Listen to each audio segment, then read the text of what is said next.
함께 봉독할 말씀은 시편 89편 1절부터 18절 말씀입니다. 시편 89편 1절부터 18절 말씀입니다. 한 절씩 번갈아 가면서 봉독하도록 하겠습니다. 내가 여호와의 인자하심을 영원히 노래하며 주의 성실하심을 내 입으로 대대에 알게 하리이다. 내가 말하기를 인자하심을 영원히 세우시며 주의 성실하심을 하늘에서 경고히 하시리라 하였나이다. 주께서 이르시되 내가 나의 택한 자와 언약을 맺으며 내 종 다윗에게 맹세하기를 내가 내 자손을 영원히 경고히 하며 내 위를 대대에 세우리라 하였다 하셨나이다. 셀라. 여호와여, 주의 기사를 하늘이 찬양할 것이요 주의 성실도 거룩한 자의 회중에서 찬양하리이다. 대저 궁창에서 능히 여호와와 비교할 자 누구며 권능 있는 자 중에 여호와와 같은 자 누구리이까? 하나님은 거룩한 자의 회중에서 심히 어미하시오며 둘러있는 모든 자 위에 더욱 두려워할 자신이다. 여호와 만군의 하나님이여, 주와 같이 능한 자 누구리이까? 여호와여, 주의 성실하심이 주를 둘렀나이다.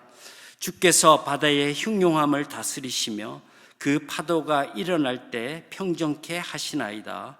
주께서 라합을 살육당한 자 같이 파쇄하시고 주의 원수를 주의 능력의 팔로 흩으셨나이다. 하늘이 주의 것이요 땅이 주의 것이라. 세계와 그 중에 충만한 것을 주께서 건설하셨나이다. 남북을 주께서 창조하셨으니 다볼과 헤르몬이 주의 이름을 인하여 즐거워하나이다. 주의 팔에 능력이 있사오며 주의 손은 강하고 주의 오른손은 높으시나이다. 의와 공의가 주의 보좌의 기초라. 인자하심과 진실하심이 주를 앞서 행하나이다. 즐거운 소리를 아는 백성은 유복한 자라. 여호와여, 저희가 주의 얼굴빛에 다니며 종일 주의 이름으로 기뻐하며 주의 의로 인하여 높아지오니 주는 저희 힘의 영광이심이라. 주의 뿔이 주의 은총으로 높아지오리니 우리 방패는 여호와께 속하였고 우리의 왕은 이스라엘의 거룩한 자에게 속하였음이니이다. 아멘. 오늘 함께 봉독한 시편 89편 1절부터 18절 말씀을 가지고 변함없이 신실하신 나의 하나님이라는 제목으로 함께 말씀을 나눠보고자 합니다. 인간관계에 있어서 약속은 대단히 중요하고 서로 존중되어야 할 규칙과 같은 것입니다. 그러나 이러한 약속은 여러 가지 이유로 지킬 힘이 없는 상황이 되면 더 이상 의미가 없어지게 됩니다. 성경은 하나님의 성품을 인자와 성실하신 분이시며 자기를 버려서라도 언약을 지키시며 성취하시는 의로우신 분으로 소개하고 있습니다.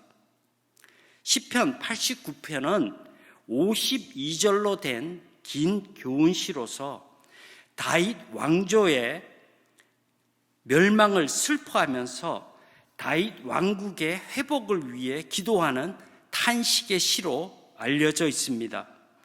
시대 배경은 주전 579년 바벨론 왕 느부갓네살이 예루살렘을 공격하여서 여호야긴 왕이 포로로 잡혀간 사건에 대한 내용을 중심으로 하고 있습니다. 주의 인자하심과 신실하심으로 맺어진 하나님의 백성들과의 언약이 이스라엘의 불순종으로 폐기되었다고 생각하여 이를 저자는 탄원하고 있는 시라고 할 수 있습니다. 88절 말씀에서 살펴본 것처럼 하나님의 침묵에 대한 충격과 애통함이 해결되지 못한 채 마무리되었지만 89편에서 다시 기도로 시작되고 있으며 특히 인자하심, 신실하심, 언약이라는 단어를 반복적으로 사용하면서 다윗과 맺으신 은혜의 언약을 강조하여서 구원의 하나님께 간청하고 기도하는 시라고 할 수 있습니다. 함께 봉독한 말씀 1절부터 18절은 자기 백성에게 주신 언약을 신실하게 지키시는 하나님을 찬양하는 부분으로서 1절과 4절은 89장의 전체의 서곡으로서 하나님의 인자하심과 신실하심 그리고 다윗과의 언약은 영원하다라는 내용으로 구성되어 있고, 그리고 5절부터 18절은 하나님의 인자하심, 신실하심을 찬양하는 시로서 5절부터 18절을 세부적으로 살펴본다면 5절부터 8절은 천군 천사가 천지 만물 위에 홀로 영광 받으실 하나님을 찬양하는 것이며, 9절부터 13절은 세상 만물을 창조하시고 다스리시는 하나님의 능력을 찬양하고 있고, 그리고 14절부터 18절은 의와 공의로 다스리시는 하나님을 왕으로 섬기는 자는 복되다는 내용으로 구성하고 있습니다. 비록 이스라엘 백성이 하나님과의 언약을 배반하고 범죄하였고 하나님의 심판과 징계를 받았을지라도 신실하신 하나님의 언약을 의지하고 간구할 때에 한없는 구원의 은혜를 허락해 주심을 이 저자는 잘 기억하고 있는 것 같습니다. 먼저 1절부터 4절 서론 부분을 살펴보도록 하겠습니다. 1절 말씀, 내가 여호와의 인자하심을 영원히 노래하며 주의 성실하심을 내 입으로 대대에 알게 하리이다. 이 구절은 단순히 그 시대의 다윗 왕조의 회복뿐만 아니라 이스라엘, 즉 하나님 나라가 하나님의 인자와 신실하심에 근거하고 있음을 말해주고 있습니다. 여기에 보면 세 개의 히브리어 핵심 단어로 요약하고 정리할 수 있는데, 헤세드, 올람, 에무나, 이런 세 가지 히브리어 단어가 여기에서 중점적으로 부각되고 있습니다. 헤세드는 인자라는 뜻으로 몇 차례 말씀드린 대로 하나님의 사랑과 자비, 은혜를 나타내는 말이고, 올람, 영원이라는 말은 인자와 신실함을 강조하기 위하여 자주 사용되는 단어로 시작과 끝이 없는 무한한 시간을 의미하고 있지만 여기에서는 우리 인생 여정 전체를 뜻하고 있는 듯합니다. 그리고 에무나, 즉 성실은 확고, 신실, 진실을 의미하는 단어로 하나님의 약속은 분명하게 이루어짐을 강조하고 있다고 할 수 있습니다. 저자는 최악의 현실임에도 불구하고 하나님의 자녀에게 약속하신 언약이 하늘과 땅, 모든 하나님의 영역에서 결국 이루어질 것이고 그 약속은 영원하고 견고하다는 것을 강조하고 있습니다. 이러한 사실은 1절과 2절 그리고 3절에서부터 4절이 두 개의 병행구로 표현되고 있는데요, 영원히, 대대에, 세우고, 견실하다, 이런 주요 단어들을 반복적으로 사용해서 강조되고 있다는 것입니다. 인자하시고 신실하신 우리 하나님은 다윗의 언약을 통해서 하나님의 자녀에게 하신 약속을 영원하고 견고히 세울 것이며 지금 또 그 약속이 우리를 통해서 우리의 자손은 물론이고 온 세상에 이루어지기를 간절히 원하고 계신다는 것입니다. 그리고 두 번째로 5절부터 18절 말씀은 하나님의 인자하심, 신실하심을 찬양하는 시입니다. 저자는 1절부터 2절의 찬양을 5절부터 18절 말씀으로 확대시켜서 하나님을 찬양하는 새로운 장면들로 설명하고 있고, 또한 하나님이 어떤 분이심을 분명히 깨달은 확고한 신앙을 잘 나타내고 있다고 할 수 있습니다. 이러한 확고한 신앙의 배경에는 먼저 이스라엘의 구원자이심을 믿었다는 것이고, 천지 만물의 창조주 되심을 믿었다는 것이며, 그리고 공의로 다스리시는 인자하시고 신실하신 이 하나님이 충만하신 분이심을 잘 알고 깨달았다는 것입니다. 좀 더 구체적으로 살펴보면 먼저 5절부터 8절 말씀은 하늘나라에서 찬양받으실 하나님의 신실하심을 선포하고 있습니다. 하늘의 영적 존재들, 즉 천사들이 하나님의 성호를 천국에서 크게 울려 퍼지도록 노래한다는 것입니다. 5절에서 7절에 나오는 거룩한 자의 회중, 권능 있는 자, 거룩한 자의 회중, 둘러있는 모든 자, 이런 모든 표현은 천사들의 무리들을 지칭하는 단어로 모두 같은 존재를 의미하고 있습니다. 세상에 그 무엇도 하나님과 비교할 수 없는 신실하고 능력의 하나님을 찬양하고 있는 것입니다. 또한 하나님의 백성은 하나님을 두려워하며 둘로 호위하며 그분의 명령을 기다리고 수행하는 존재라는 사실을 또한 잘 표현하고 있습니다. 여호와 만군의 하나님은 창조와 구원을 능력으로 행하시는 분이심을 우리에게 신실하신 하나님이라고 표현하고 있습니다. 그리고 9절부터 13절은 세상을 창조하시고 다스리시는 하나님의 능력을 찬양하는 내용으로 되어 있습니다. 신실하신 하나님의 근거는 창조하시고 섭리하시며 다스리시는 하나님의 능력에서 비롯된다는 것입니다.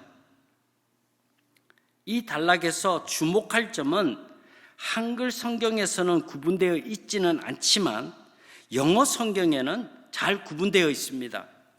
2인칭 대명사 you, 우리 한글 성경에는 주께서 이런 단어가 5번, 그리고 2인칭 소유격 형용사 your, 이런 한글 성경에 보면 주의, 이런 단어가 8번 사용되고 있는데, 이 모든 것은 창조주 하나님의 능력을 강조하는 표현이라고 할 수 있습니다.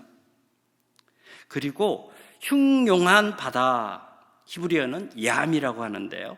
그리고 바다의 괴물들, 오늘 말씀에서 라합이라고 나와 있죠.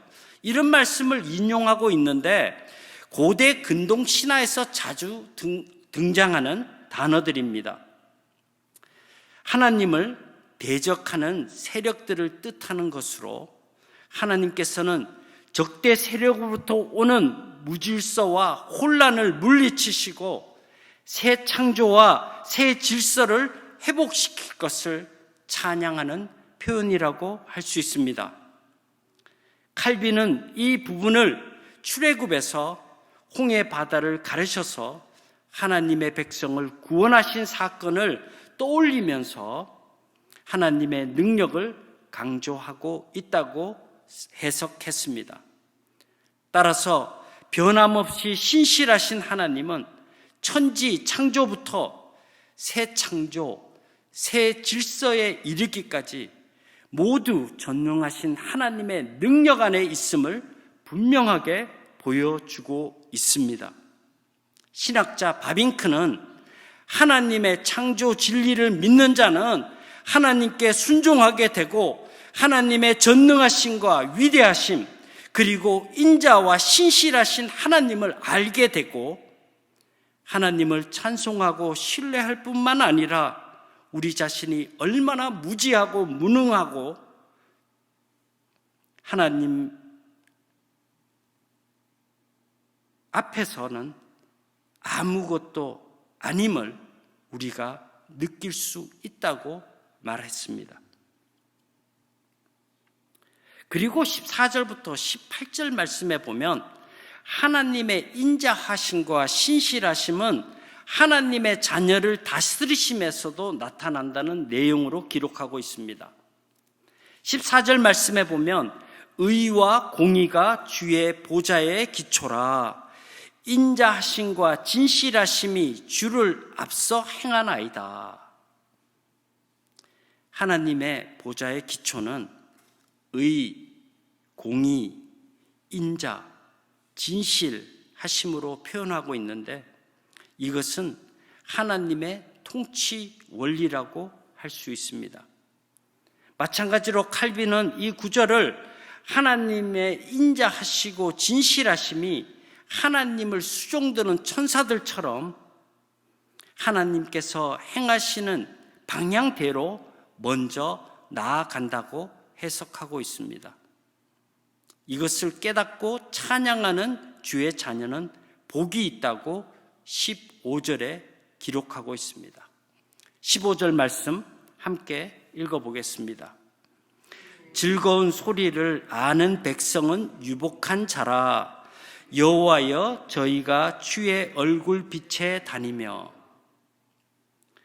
사랑하는 성도 여러분, 하나님의 은혜와 축복에 감사와 찬양을 드리는 하나님의 자녀는 하나님께서 시시각각으로 베푸시는 보호하심과 지키심 속에서 기쁨과 평안이 넘치게 된다는 것입니다. 따라서 주의 자녀들은 일상 삶 속에서 하나님의 이름을 높이며 기뻐하며 찬양하는 모습으로 세상을 향해 선포해야 합니다. 이것이 우리의 신앙 고백이며 이것이 그리스도인의 삶의 이유가 되는 것입니다. 그리고 17절 말씀에 보면 주는 저희 힘의 영광이심이라, 우리 뿔이 주의 은총으로 높아지오리니. 하나님의 자녀에게 하나님은 영광의 힘, 즉 능력이 되시며 우리의 능력, 오늘 말씀 17절과 18절에 보면 뿔, 방패라는 단어로 우리의 능력을 표현하고 있는데요, 이 우리의 능력이 하나님의 자녀에게는 하나님의 능력이 우리 안에 더 높이 드러난다는 그런 뜻이 포함되어 있습니다. 이 구절은 스스로 힘과 능력을 나타내려고 애쓰지 않아도 하나님의 자녀 안에는 하나님의 능력이 함께 하신다는 사실을 분명하게 알아야 된다고 말씀하고 있습니다. 이 구절을 개인적으로는 하나님의 자녀가 기뻐하고 즐거이 찬양을 해야 할 근거와 목적을 이야기한다면 공동체적으로는 하나님의 의와 사랑이 세상의 온갖 고난과 시련을 이기게 하시고 하나님의 이름과 영광이 우리를 통해 세상에 나타나야 한다는 것을 말하고 있습니다. 본문이 우리에게 주는 교훈은 무엇입니까? 세상의 창조와 구원이 하나님의 인자와 신실하심에 근거하고 있다는 것입니다. 이스라엘은 하나님을 배반하고 불순종함으로써 심판과 형벌을 받았고 하나님과의 언약 관계가 끝났다고 생각했지만 신실하신 하나님의 약속은 여전히 변함이 없으시며 우리를 향하신 하나님의 은혜가 나타나실 것을 믿으며 간절히 간구해야 된다고 저자는 말하고 있습니다. 또한 이 기도의 응답은 예수 그리스도를 통해 이루어졌습니다. 하나님께서 다윗과의 약속을 지키기 위해 친히 인간의 몸을 입으시고 이 땅에 오셔서 하나님의 나라를 완성해 주셨습니다. 이것이 하나님의 신실하심과 인자하심의 성취이고 결과라는 것입니다. 말씀을 맺겠습니다.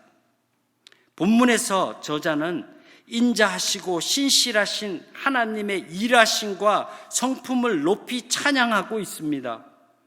시인은 인자하심과 신실하심으로 하나님의 자녀를 보호하시고 보살피시는 하나님을 찬양 받으시기에 합당한 분이라고 고백하고 있습니다. 또한 하나님께서 당신의 자녀들에게 행하신 놀라운 능력과 주권을 인해서 찬양하고 있습니다. 하나님은 온 우주 만물을 창조하셨으며 그 무엇과도 비교할 수 없는 위엄과 능력의 하나님을 찬양하는 자에게는 복을 주신다고 선포하고 있습니다. 하나님의 인자하심과 신실하심을 찬양하는 주의 백성은 주의 얼굴빛 안에 다니며 하나님의 은혜 안에 살게 된다고 말씀하고 있습니다. 예수 그리스도의 십자가의 부활과 승천은 우리 그리스도인의 신앙의 뿌리입니다. 예수 그리스도께서 지금 또 하나님의 우편에 앉으셔서 우리를 위해서 간구하심이 있는 한 이 땅에 교회와 하나님의 나라는 결코 쇠퇴하거나 망하지 않습니다. 로마서 8장 35절 말씀처럼 사탄의 공격은 날로 더 심해질 것이고 또한 우리를 괴롭힐 것이지만 결코 하나님의 사랑에서 우리를 끊을 수 없습니다. 세상적 실패가 나에게 절망과 낙심을 가져다 줄 수는 있지만 나를 향하신 하나님의 변함없으시고 신실하신 약속은 영원하다고 믿으시기를 바랍니다. 그러기 위해서는 시련과 고난이 닥칠지라도 오늘 말씀을 기억하면서 하나님의 인자하심과 신실하심에 의지하여 더욱 부르짖는 기도의 자리로 나오시는 모두가 되시기를 주님의 이름으로 축원합니다. 기도하겠습니다. 우리들을 사랑하셔서 친히 이 땅에 오시고 하나님의 자녀로 회복시켜 주시고 하나님의 은혜 가운데 살게 하신 하나님 아버지, 오늘 또 주님 앞에 나와 힘들고 어려운 현실 앞에서 좌절하지 않고 하나님 앞에 기도할 수 있도록 은혜를 베풀어 주시니 감사를 드립니다. 예수 그리스도의 십자가의 사랑을 통해 하나님의 변함없으시고 신실하신 주님의 약속이 우리에게 이루어졌음을 굳게 믿고 어렵고 힘든 현실 가운데서도 낙심하거나 포기하지 않는 믿음의 열정을 가지고 더욱더 주님께로 가까이 나아가는 삶을 살게 하여 주옵소서. 오늘 또 우리로 기독해 하시고 승리의 삶을 살도록 역사하시는 우리 주 예수 그리스도의 이름으로 기도드리옵나이다. 아멘.